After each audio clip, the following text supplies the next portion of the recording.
Hello and good morning. This is going to be video 937. Uh, talk about two things, for me at least.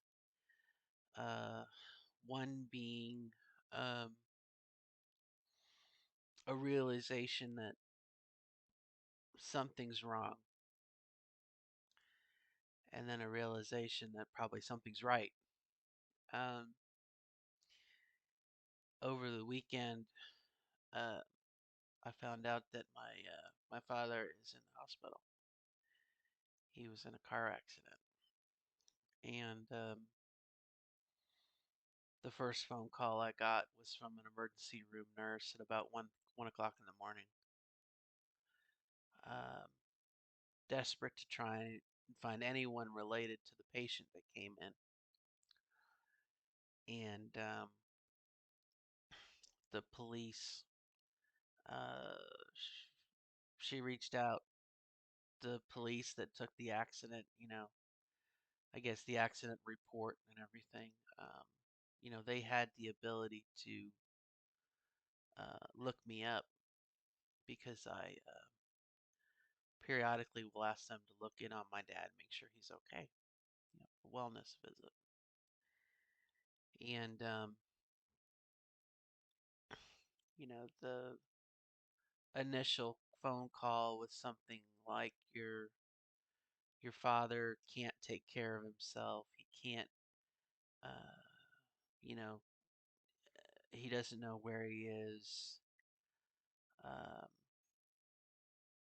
it painted a picture of someone who needs to be in a home, either a skilled nursing facility or um, an elder care center. Someone who's not mentally capable. So, that was 1:30 in the morning, and took down a lot of information, and he was being transferred to a different hospital, um, and was in the process of being transported. So it kind of put everything on hold, and I just kind of said, well, uh, there's nothing I can do. Obviously, I'm 4 states away. So we went to bed, got up, and first thing picked up the phone and called the new place, and spoke with the nurse there, who painted a much different picture. That my dad was cognizant, that he knew, he didn't quite know, and I don't know how much they know. How much can you ascertain from, by that time my dad had been in the nurse's care for like 5 hours. But anyway, much different picture. Much different picture. Someone who is mentally cognizant, and it's certainly easy to imagine being in an accident. You're at fault. You just slammed your car into the back of someone else. You're shooken up. I mean, I know I would be shooken up. I would be mentally, what's going on here? And if you hit your head or whatever, whatever, whatever. But it painted a much different picture. If I hadn't known about the first phone call, and let's say I just knew about the second, oh, your father's been in an accident. Oh, is he okay? Yes, he's fine. He hit the airbag deployed, and the car is a wreck, but he's okay. Blah blah blah blah blah. Paints a much different picture. So I was able to speak to my dad. That was the next thing. I said, the nurse said, do you want to speak to him? And I said, well, I would. I said, but I don't know if he wants to speak with me. um, I have tried for 2 years to speak with my dad on the phone, communicate, I that old thing. I've called, I left messages until his phone was full. Um, texts, letters, cards. I mean, I haven't sent a pigeon yet. Um, I've done all the things I can do to try and communicate with him. And so um, he picked up the phone. Of course, he didn't know it was me, right? You're in a hospital. Um, but, the 30-second conversation I had with him was typical of all of the conversations I've ever had with my dad. Uh, Growing up and now, same thing. Someone who is listening, hearing, but not really listening. Someone who is giving you a fraction of their attention. Um, Someone who is not present with you in the moment. Um, Someone who you just feel like you're an inconvenience. I'm bothering you because I want to talk to you. And the way that my childhood and, you know, teenagehood, definitely my young adulthood was that just became more and more apparent, you know, that he really didn't, if he did care, it was, I don't know, just not, it just, it was very superficial to say the least. And, he was doing his own thing and I was going to do my own thing and whatever, whatever, whatever. And I guess why I'm sharing this is because up until maybe I was 23 or 24, early 20s, I thought that was normal.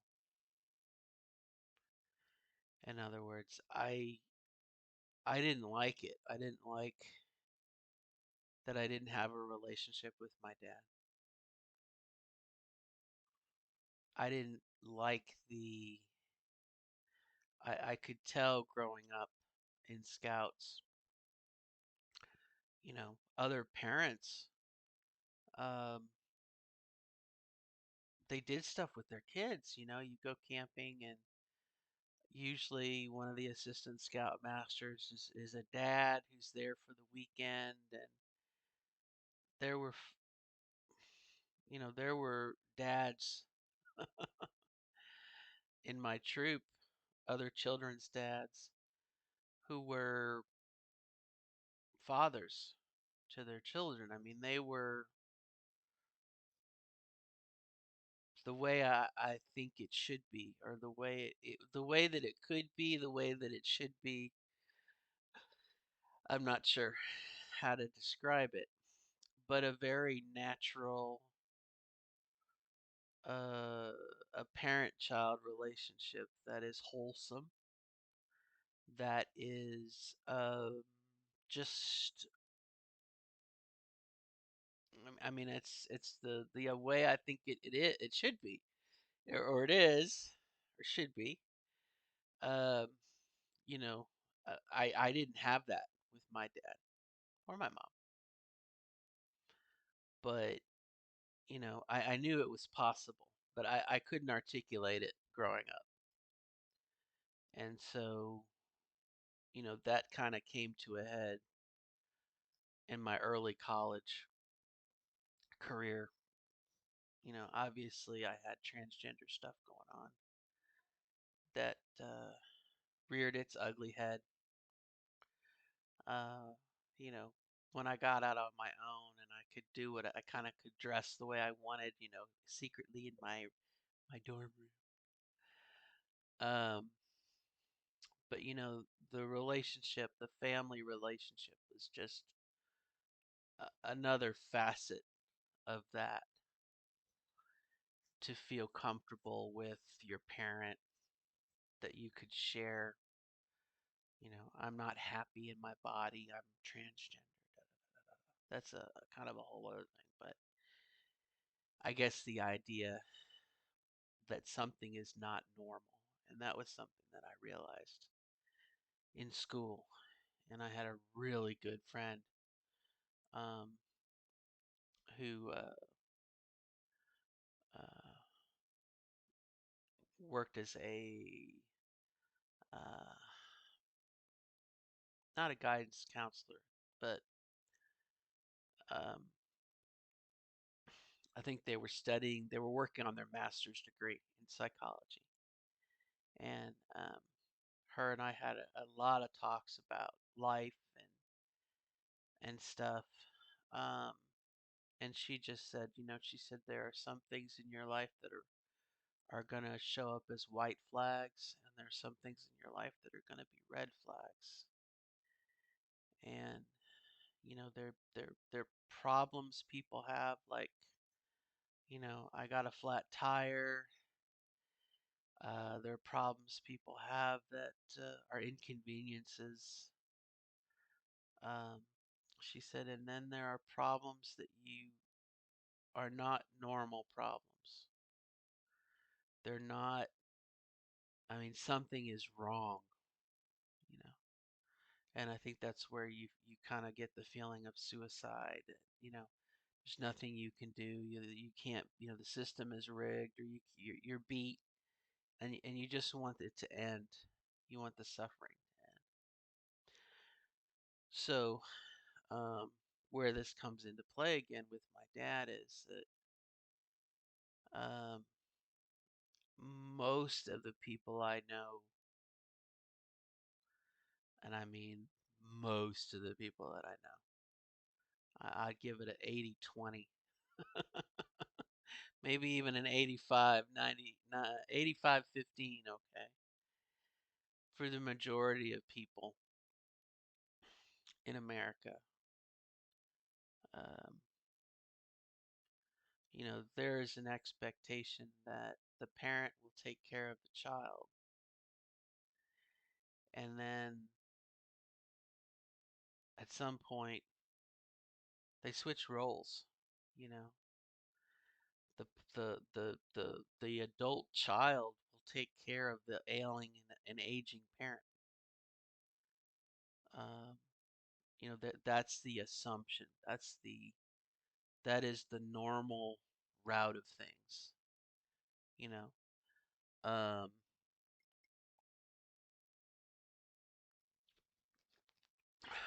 and for the most part, it's a system that kind of works kind of well.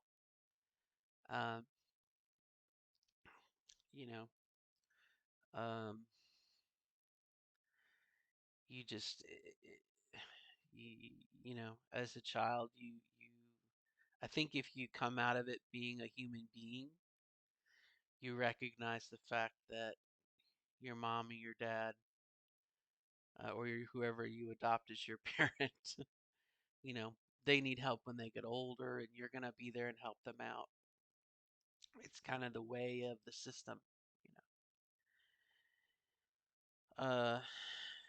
And much like the kids growing up that had the supportive parents that were part of their life, that was the natural and normal. And what I experienced was the abnormal, you and I think what I'm going through now is another realization. Same scenario. This is abnormal. This is not normal. This is not the way it's supposed to play out. And certainly you have variety in, you know, uh, children die, so the parents off on their own, or something happens. I'm not trying to make myself out to be the victim. I guess I'm just saying it's not a normal situation, and I think there's a degree of frustration that we have to accept that we did not have a normal childhood, and maybe that's par for the course for being transgender. I don't know. I haven't really thought about that, but you know, um, the the way I thought about it again, uh, my family was not the most supportive family to begin with. My family does not have the close ties that like a brother and a sister should have. You know, my sister cut me off when I transitioned. Um, my sister does not care. She does not. Without me being a mind reader. Um, you know, maybe there's a bit of our personalities and what we would do for the world. You know, if I have everything I need to survive, I will share. You know what I mean? If my basic need, well, even at that, maybe my basic needs aren't being met, I still share. Okay. In other words, I'll share my Coke with you. You know what I mean? I'll share a sip of Coke with you. Um, but if I have the inclination, I guess is what I'm saying. If I have a 12 pack of Coke and you're thirsty, I'm gonna give you a Coke.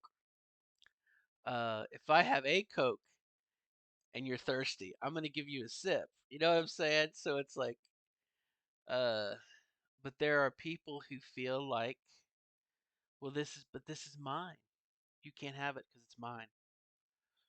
That's a different mindset. But from my family, okay, the way my dad's family is things like affection and caring, which are probably the easiest.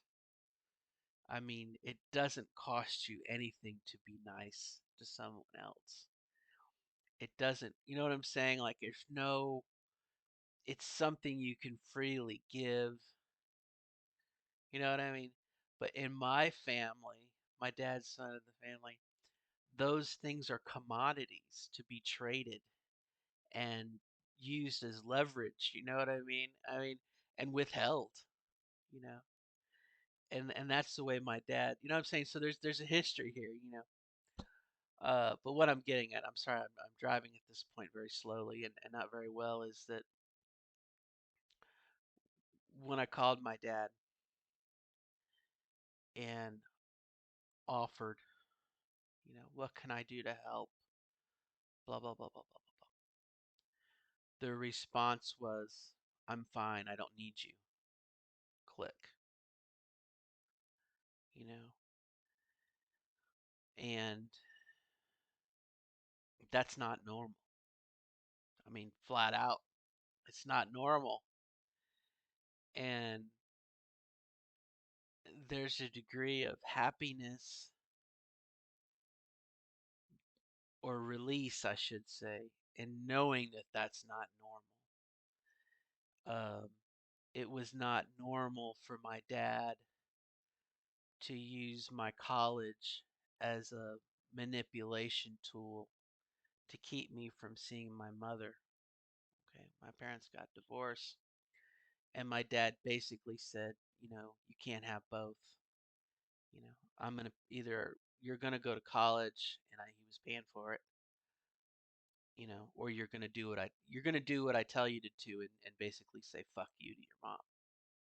I mean, that was my dad's ultimatum. Is what it came down to.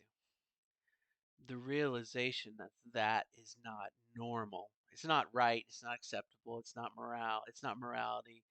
Uh, it's manipulation. It's mental abuse. It's all these negative things. There's a bit of a release when you are the victim, and that you realize that that is not normal. You know what I mean? And as opposed to where I was before, where I didn't know it wasn't normal. I knew something was wrong, but I just kind of like accepted it. In the same way that me reaching out to my dad and trying to help him, being a human being, and having him reject that and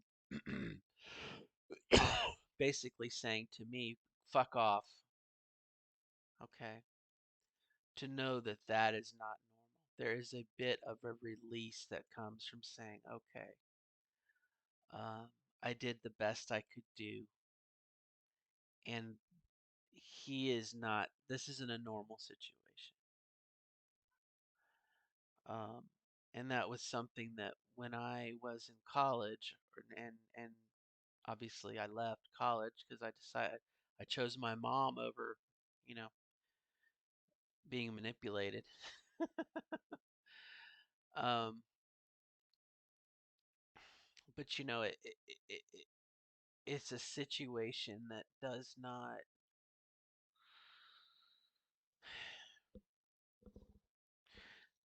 nothing is gonna fix it, and I don't necessarily know how to portray that. In other words, when I was in that situation where I basically had been blackmailed, I don't know another way to say it. Um, when you have leverage over someone else and you do what I tell you to do, or else I'm going to do that. With when you are in a situation where someone is going to withhold, food, water, things you need or things you want, it's wrong. But there's no ethics police that are going to come in. In other words, at that point, no one was going to come in and say to my dad, "No, you need to pay for their college," you know, or what you're doing to old me. I want to say my dead name. What you're doing to old me is wrong, and you should do blah blah blah. There is no mechanism for that in life, and so even though yes, my dad had a sister, has a sister. My dad's mom, my grandma. There were people that knew what he was doing and that it was wrong. They were not standing up to him for me. You know what I mean? And, it's something that you say, well, it's not fair. Well, who said life was fair? You know what I mean? And those scenarios that people find themselves in where they don't have money, they're unemployed, looking for a job, you know, there are things in life that are not fair. And there are things in life that, for some reason, I'm thinking of plastic. I don't know why. Um, and that plastic is something that's molded to a situation. The situation is wrong, um, but no one is going to come in and help you straighten it out, the plastic. No one is going to help you uh, better yourself or improve your situation or whatnot. People are just going to say, oh, well, life isn't fair. And, people in hell want ice water, whatever.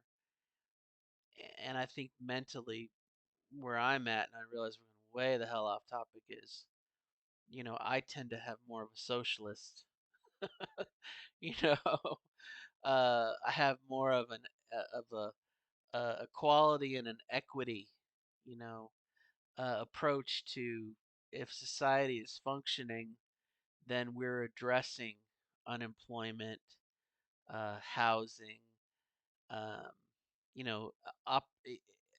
equity of access to things that we need, such as food, shelter, uh, satisfaction in what you do. your job, or you know what I'm saying? Like I kind of have this let's tackle those, but you have another point of view that's like, oh no, that's freedom, and you know, nobody said life was free, or you know what I mean? It's like there's a just competition of ideas there. I don't want to get too far away from my dad here, but the recognizing that that situation is not normal. It's an abnormal situation. In other words, I'm not fucked up. I'm not messed up. The situation is messed up. There's a bit of I'm not going to say happiness, but it's a recognition that you're not wrong. You know,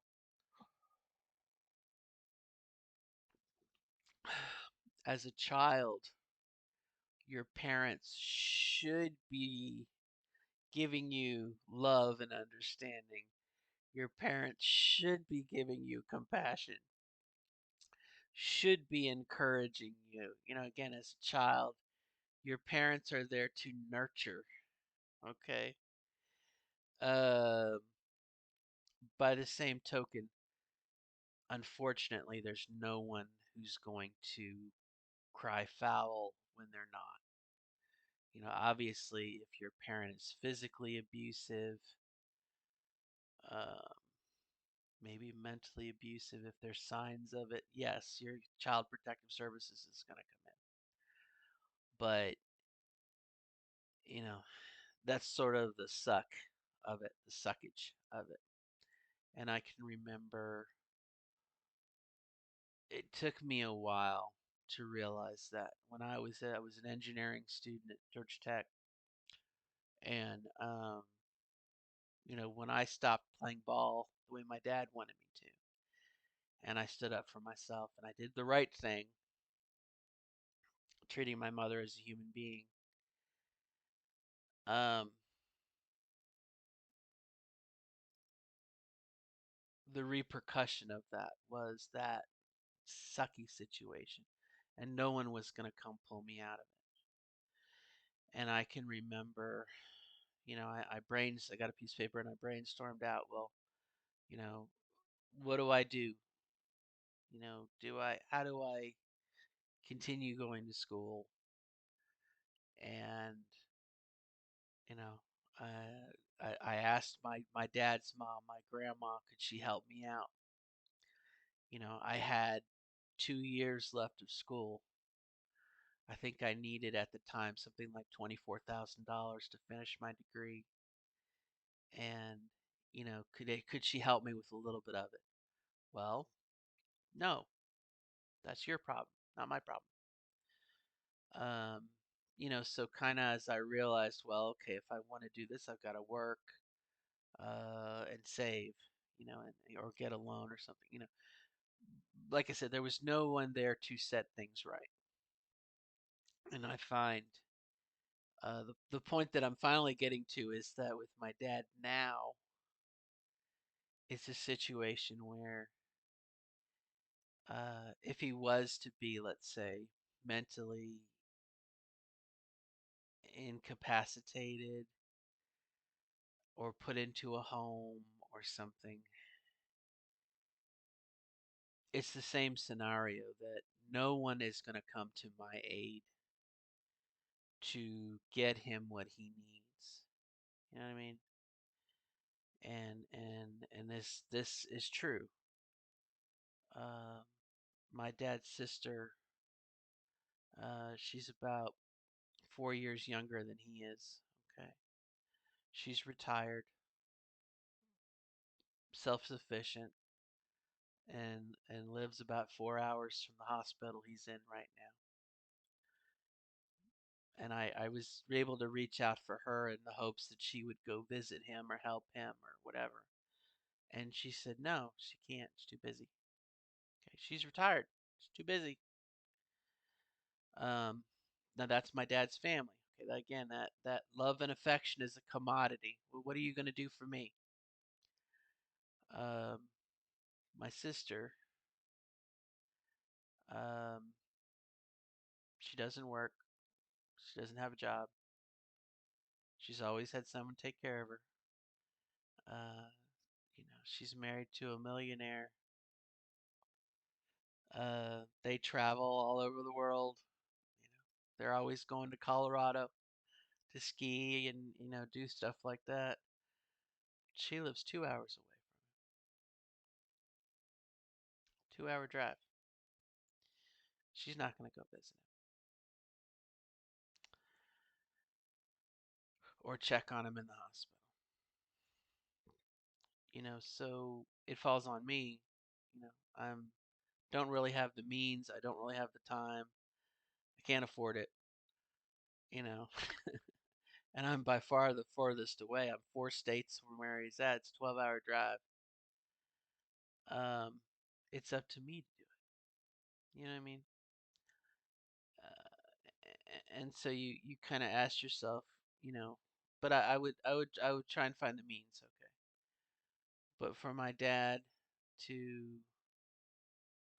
hang up on me, you know what I mean? After years of trying to get in touch with them and make amends, not make amends, but build bridges. And I'm the one out of the people that could call. I'm the one who got through because I care. This man has been terrible. I mean, he's tried to make some amends over the years, but this man was physically and mentally abusive towards me. Tried to not blackmail me, but control me. I mean, this man has done things against me that are just mean, if not evil. And I want to help him. I want to make sure he's happy. I want to make sure that he's getting care. Okay. I want his final days, years to be as happy as they can be for him. I wish him well. Um, for him basically to say, "Well, fuck you. I don't want you." I mean, again, the realization that that's not normal and that I'm not wrong makes me happy in that I know there's nothing wrong with me. Um, but no one is gonna come to my aid. You see what I'm saying? Like the scenario is identical to what it was 30, 40 years ago. You know, mm, mm, I hate to be judgmental, but like my sister has the finances.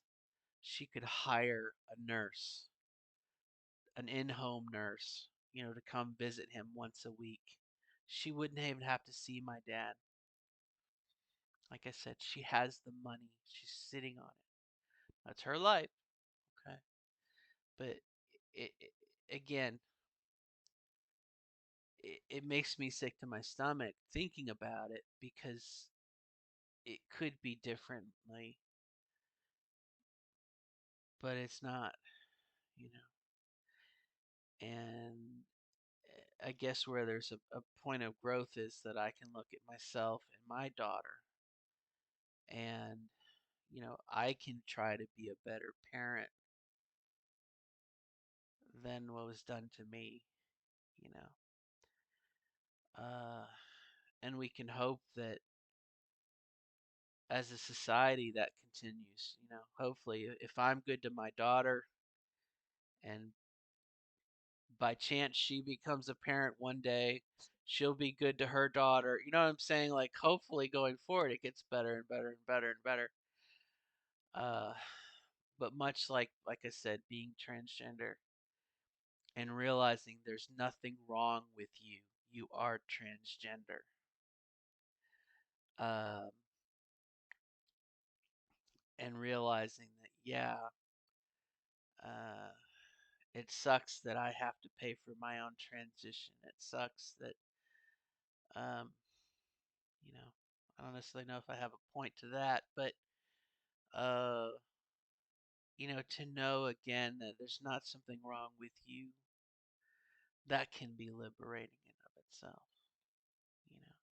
So I don't necessarily know if I've made a point here, um, other than just to share a bit maybe about myself and the idea that, you know,